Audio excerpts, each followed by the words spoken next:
Do you know that you have been using the herbs and spices for seasoning wrong all along? If you walk into most kitchens today, you'll probably find a small rack or drawer full of herbs and spices.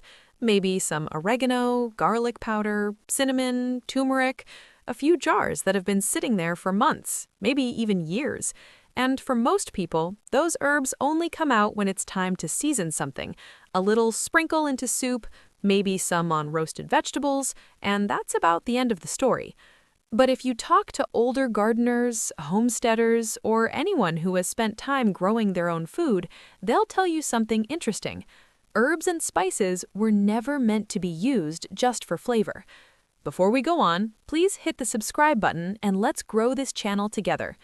For generations, people used them to help digest heavy meals, to keep food from spoiling, to support the body during cold and flu season, and even to bring out the full potential of simple ingredients grown right in the garden. Some herbs helped bring out the flavor in vegetables that had just come out of the garden. Certain spices were even used to help preserve food back before refrigeration was common. The funny thing is that most of those same herbs are probably already sitting in your kitchen right now, but we are simply not using them the right way.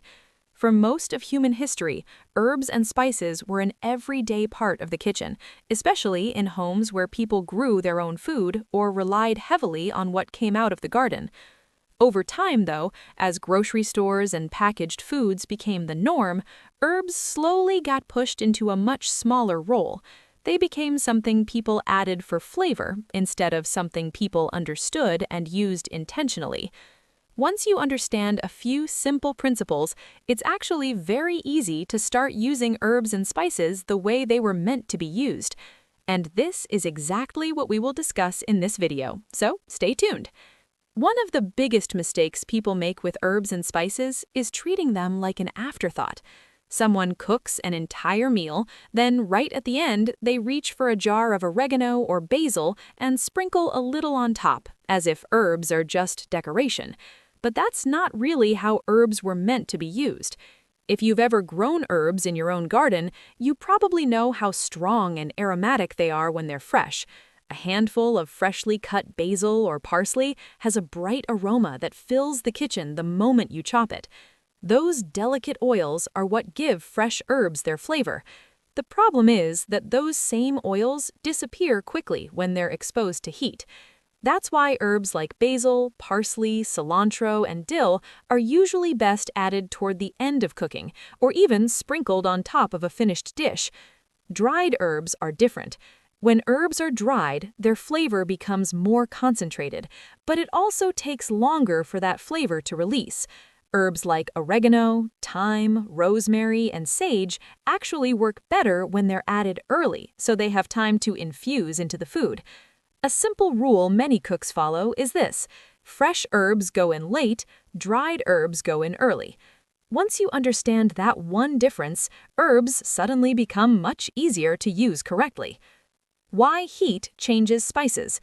Spices behave a little differently from leafy herbs, and this is another place where many people unknowingly use them the wrong way.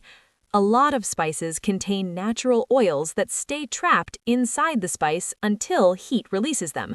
If you simply sprinkle them into food without giving them a little heat first, you often miss out on a big part of their flavor. That's why in many traditional kitchens, spices are warmed briefly in oil before anything else goes into the pan. Take cumin or coriander, for example. When these spices hit a warm pan or a little oil, their aroma suddenly becomes much stronger. That's those natural oils opening up and spreading through the dish. Turmeric works the same way. When it's warmed gently in oil, it releases its rich color and earthy flavor much more effectively than if it's just stirred into food at the last minute. Mustard seeds are another good example. When heated, they start popping and releasing a nutty fragrance that adds depth to whatever you're cooking. This simple step, warming spices for a moment before adding other ingredients, is something cooks around the world have done for generations, and once you try it, you'll notice the difference immediately. Herbs that help with digestion. One of the most interesting reasons herbs and spices were used historically had nothing to do with flavor. Many of them were used to help the body digest food more comfortably.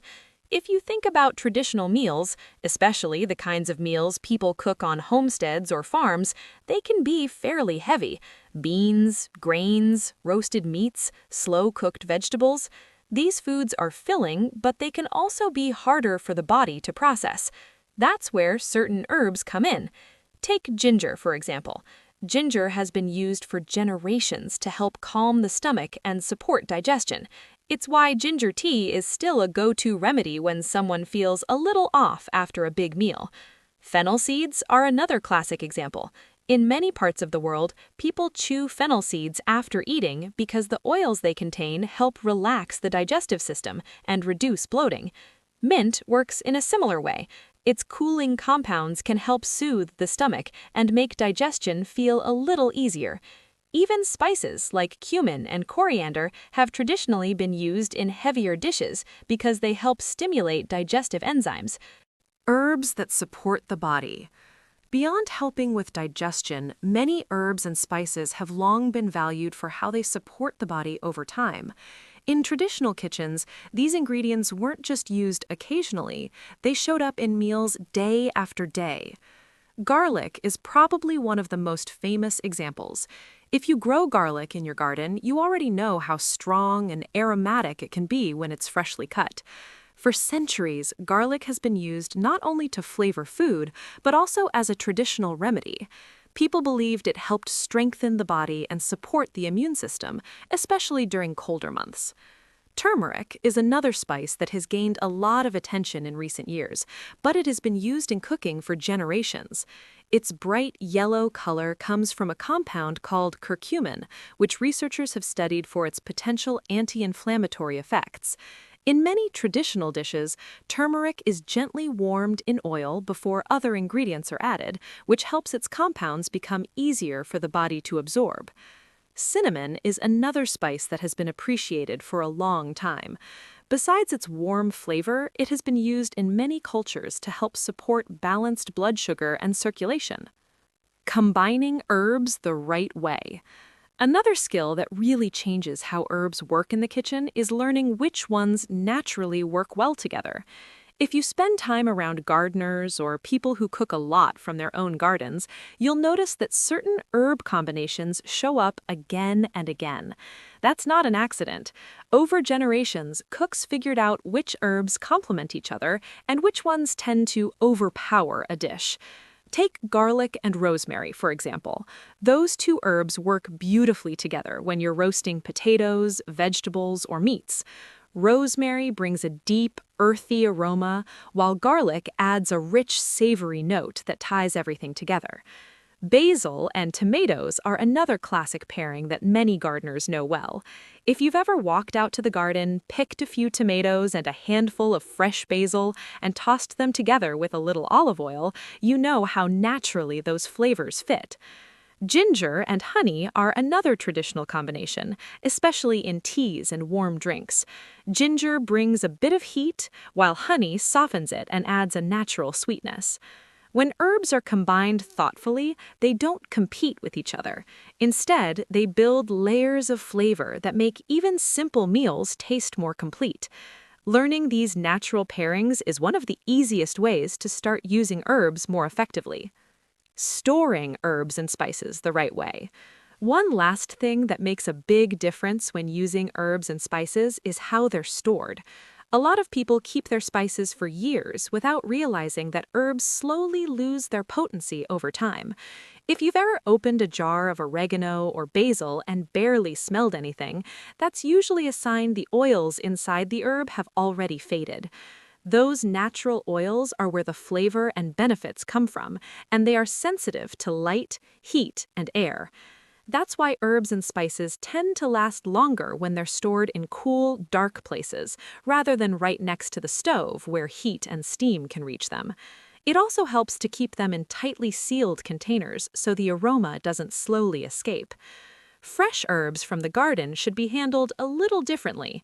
Many soft herbs like parsley, cilantro, and basil can stay fresher longer if they're placed in a small glass of water in the refrigerator, almost like a bouquet.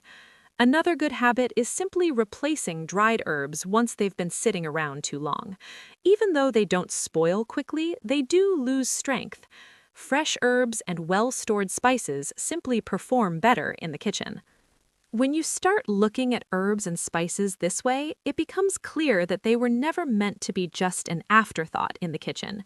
For generations, people who cooked close to the land, gardeners, farmers, and homesteaders, understood that herbs played a much bigger role.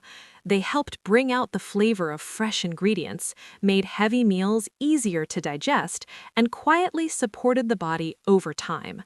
Many of those same herbs are probably growing in gardens all across the country right now. Basil on a back porch, rosemary by the walkway, mint spreading a little too aggressively in the garden bed. The difference is simply how they're used. Once you start paying attention to timing, heat, combinations, and freshness, herbs and spices begin to behave very differently in your cooking. And often, the simplest ingredients, the ones growing right outside the door, end up being some of the most useful tools in the kitchen. Sometimes the old ways of cooking still have a lot to teach us. Thank you for watching, and do not forget to subscribe, and see you in the next video.